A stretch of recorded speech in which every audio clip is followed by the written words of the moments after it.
सुरुवातीला या क्षणाची सगळ्यात मोठी बातमी आपण बघतोय। नुकतीच भारतीय लष्कराची पत्रकार परिषद पार पडली आणि त्या पत्रकार परिषदेतनं भारतीय लष्करानं भारतानं पुन्हा एकदा ठामपणे जगाला सांगितलेलं आहे की ही भारताची कारवाई नव्हती तर हे हल्ल्याचं प्रत्युत्तर होतं। भारताकडनं एअर डिफेन्स सिस्टीम सुद्धा उद्ध्वस्त करण्यात आलेली आहे। पाकिस्ताननं जो अयशस्वी हल्ला केला त्याला भारताचं हे प्रत्युत्तर होतं आणि पुन्हा एकदा भारतानं पत्रकार परिषद घेऊन हे स्पष्ट केलेलं आहे। आपण बघतोय की पाकिस्तानचा हल्ला हाणून पाडला। पाकिस्तानच्या टार्गेटवर 15 शहरं होती।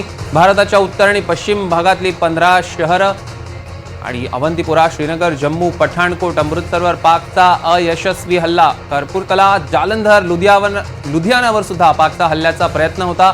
तर अधमपूर, भटिंडा, चंदीगड, नाल शहरावरही पाकचा अयशस्वी हल्ला भारतानं तौन लावलेला आहे। पहलगाम हल्ल्यानंतरच तणाव वाढल्याचं देखील भारतानं आजच्या पत्रकार परिषदेमध्ये स्पष्ट केलेलं आहे आणि पुन्हा एकदा सांगितलं की आमच्याकडनं कारवाई नाही तर हे हल्ल्याचं प्रत्युत्तर होतं।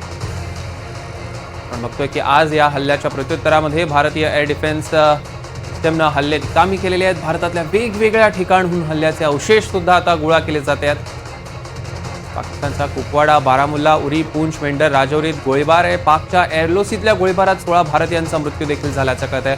अनेक घडामोडी सध्या या संपूर्ण पटलावर घडतात। या सगळ्याचे अपडेट्स आपण तुमच्यापर्यंत पोहोचवणार आहोत। सगळ्यात महत्त्वाचं म्हणजे आत्ताच्या पत्रकार परिषदेमध्ये भारतानं आपली बाजू तर स्पष्ट केलेलीच आहे आणि त्याच सोबत पाकिस्तानचा पर्दाफाश सुद्धा केलेला आहे। पाकिस्तान जे वेगवेगळे दावे करतायत त्याच्याबद्दल विस्तारानं स्पष्टीकरण तर येईलच, पण पाकिस्ताननं ज्या भूमिका गेल्या 1-2 दिवसात घेतलेल्या, साधारण गेल्या 1-2 आठवड्याभरात सुद्धा घेतल्या, त्याचा सुद्धा पर्दाफाश भारतानं पुन्हा एकदा केलेला आहे।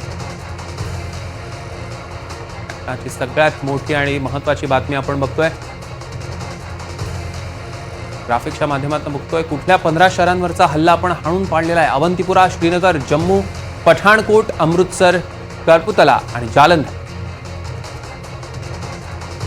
लुधियाना, उधमपुर, भटिंडा, चंदीगड, नाल, पालोडी, उत्तरलाई, भूज, अंथा शहरांवरचे हल्ले आपण हाणून पाडलेले आहेत आणि एकीकडे आपण दृश्य बघतोय की काही मिसाईल्सचे, हे पाकिस्तानी मिसाईल्सचे अवशेष आहेत जे भारतात पडलेले आहेत आणि ते आता गोळा करण्याचं काम सुरू झालंय। भारत सरकारच्या माहितीनुसार 7 मे रोजी पाकिस्ताननं भारतावर अयशस्वी हल्ला केलेला आहे। या सगळ्या संदर्भात आपण सविस्तर चर्चा करणार आहोत। Major general Anil Bam sir आपल्या सोबत जोडले गेले आहेत। अनिल सर, स्वागत आहे तुमचं एनडीटीव्ही मराठीमध्ये। आत्ताची आपण संपूर्ण पत्रकार परिषद पाहिली असेल, भारतानं पुन्हा एकदा स्पष्ट केले आहे की भारताची कारवाई नव्हती तर हल्ल्याचं हे प्रत्युत्तर होतं। आपली काय प्रतिक्रिया? अगदी बरोबर म्हटलं तुम्ही। कारवाई सुरू केली होती पाकिस्तानने 22 एप्रिलला, त्याचं प्रत्युत्तर म्हणून आपण ऑप सिंदूर सुरू केलं आणि आता पाकिस्तान म्हणतंय की तुम्ही पहिले हल्ला केला। त्याच्यामुळे आता हे स्पष्ट झालं आहे की ही कारवाई ही पहिले पाकिस्तानने सुरू केली होती आणि आता आपण म्हटलं आहे की पहिले आपने सुरू किया, आता संपवण्याचं जिम्मेदारी आपली आहे। आणि आपण पाहिलंय की आपण जे 6 आणि 7च्या रात्री अर्ली मॉर्निंग 7th आपण जे अटॅक केला आहे तो पूर्णपणे यशस्वी होता आणि आपण अचूक आणि नेम ठेवून 9 टार्गेटवर अटॅक केले ज्यांचं काही ना काही महत्त्व होतं आपल्यासाठी। निश्चितच अनिल सरांनी यातनं पुन्हा एकदा जर गेल्या काही दिवसातल्या घडामोडी बघितल्या तर हे स्पष्ट होतंय की पाकिस्तान हेच दहशतवाद्यांचं घर आहे। म्हणजे पाकिस्तान ते कितीही नाकारत जरी असलं तरी सातत्यानं आपण ते जगासमोर संपूर्ण सिद्ध करत आलोत, पण त्याच वेळेला पाकिस्तानची दुटप्पी भूमिका दिसून येते। एकीकडे ते म्हणतात आमच्याकडे दहशतवादी नाही, दुसरीकडे TRFचं समर्थन ते खुलेपणानं करतात, UN कडे करतात आणि त्याचा देखील पर्दाफाश या पत्रकार परिषदेत करण्यात आलाय।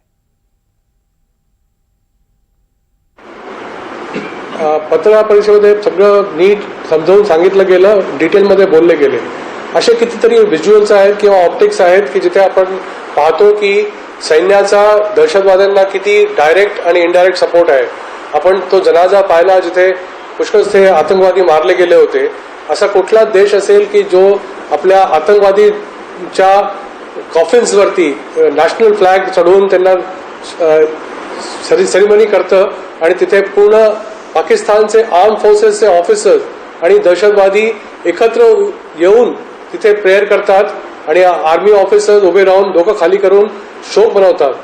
असे कितीतरी वेळा आपण पाहिलंय की प्रत्येक वेळा जेव्हा कधी काही आतंकवादी हमला होतो आणि आपण त्यांना प्रूफ देतो ते नाकारतात. असंही किती वेळा पाहायला गेलंय की एक इव्हेंट झाल्याबरोबर भारताची प्रतिक्रिया येण्याच्या आधी पाकिस्तान म्हणतं आमचा हात नाहीये.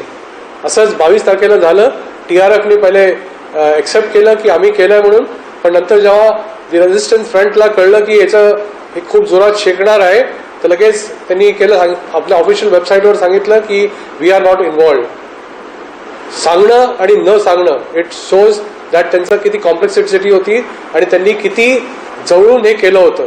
आता जेव्हा आपण ऑप सिंदूर लॉन्च केला आहे तर आपल्याला पूर्ण मुभा आहे की आपण काय करायचं आणि कसं करायचं. आपण ऑप सिंदूर 6-7 नाईटला लॉन्च केल्यानंतर आपण थांबलो होतो की आता पाकिस्तानची काय रिॲक्शन असेल. पाकिस्तानचे डिफेन्स मिनिस्टर, रक्षा मंत्री, त्यांचे डेप्युटी प्राईम मिनिस्टर, बाकी मिनिस्टर, फॉरेन मिनिस्टर बोलले होते की अगर हिंदुस्तान ऑप सिंदूर रोकता है तो हम रिटॅलिएट नहीं करेंगे. नेहमीप्रमाणे पाकिस्तानच्या कुठल्याही वक्तव्यावरती विश्वास ठेवायचा नसतो आणि लगेच इमिजिएटली आपण पाहिलं त्यांचा रिस्पॉन्स दिला. आणि ह्यांचं ट्रेनिंग आणि ह्यांचं ॲटिट्यूड पहा.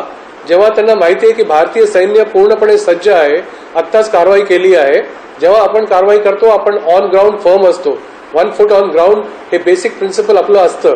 त्या दिवशी त्यांनी प्रयत्न केला आणि पूर्ण वेस्टर्न आणि नॉर्दर्न बॉर्डरवरती त्यांनी हमला केला आणि काय झालं हे आपण पाहिलंय. त्यांचे मिसाईल डस्ट बनून जमिनीवरती आले. खरंच आहे. आणि पाकिस्तानचं असं आहे, कायम ते तोंडघशी पडतातच, संपूर्ण जगासमोर पडतात. त्यांच्यासाठी ते काही नवीन नाहीये.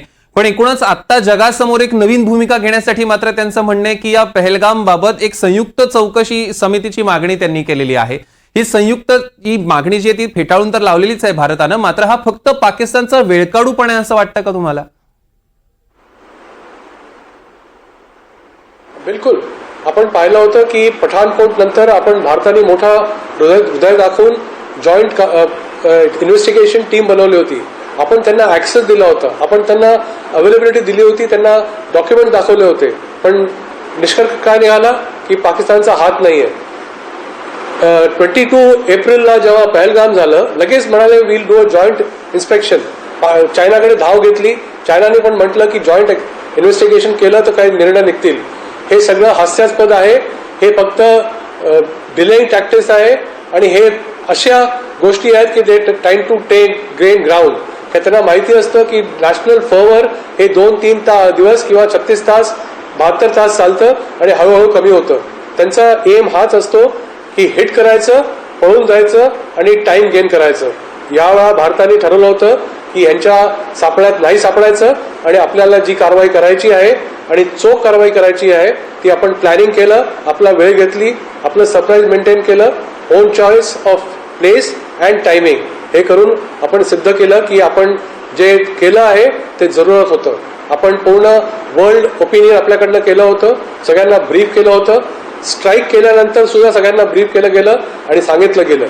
आपण पाहिलं की आपले जे टार्गेट सिलेक्ट केले होते ते पण आपण नेम धरून अचूक निवडले होते आणि प्रत्येक टार्गेटच्या मागे हिस्ट्री होती आणि आपण पाहिलं की प्रत्येक टार्गेट का निवडलं गेलं होतं आणि आपण का त्यांना हिट केलं.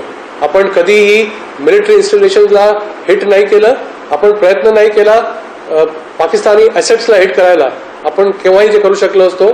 पण जर का आता पाकिस्तानला अजूनही धडा नाही मिळाला तर पुढची कारवाई तिकडे पण जाईल. निश्चितच ही कारवाई केलीच जाईल. पण ह्यातल्या या पाकिस्तानच्या भूमिकेबद्दल नेहमीच साशंकता निर्माण होतेच. म्हणजे जसं तुम्ही म्हटलं पाकिस्तानवर विश्वास ठेवणं हे अशक्य अवघडच आहे. कारण आता ज्या पद्धतीनं संपूर्ण जगाचा सपोर्ट किंवा पाठिंबा भारताला मिळतोय जो पाकिस्तानच्या विरुद्ध आहे, अर्थात पाकिस्तान भारताची प्रतिमा कुठेतरी मलिन करण्याचा प्रयत्न करते. एकीकडे धार्मिक स्थळांवर हल्ले झाले असता जगाला सांगायचं आणि कुठेतरी सॉफ्ट कॉर्नर मिळवण्याचा प्रयत्न करायचा जो त्यांना मिळत नाहीये. दुसरं बघायचं झालं तर नीलम झेलम प्रोजेक्ट बद्दल सुद्धा त्यांनी जे प्रोजेक्शन भारताबद्दल केलेले आहे हे सगळे दावे आजच्या पत्रकार परिषदेमधनं पुन्हा एकदा पलटवून लावण्यात आले. पण पाकिस्तान हा जो काही सॉफ्ट कॉर्नर मिळवण्याचा प्रयत्न करतोय, दहशतवाद्यांचं घर असून सुद्धा तो त्यांना मिळेल जगाकडनं असं वाटतं सध्याची कंडिशन बघता? अजिबात नाही. त्यांनी आज जे धाव केली आहे इराणकडे की आम्हाला वेपन सिस्टम द्या म्हणून. आता जितके मिडल ईस्ट कंट्रीज आहेत किंवा मुस्लिम कंट्रीज आहेत त्यांना पण कळलं आहे की Pakistan is a sinking ship. यांना कितीही मदत करा, यांचं काही उद्धार होणं शक्य नाही.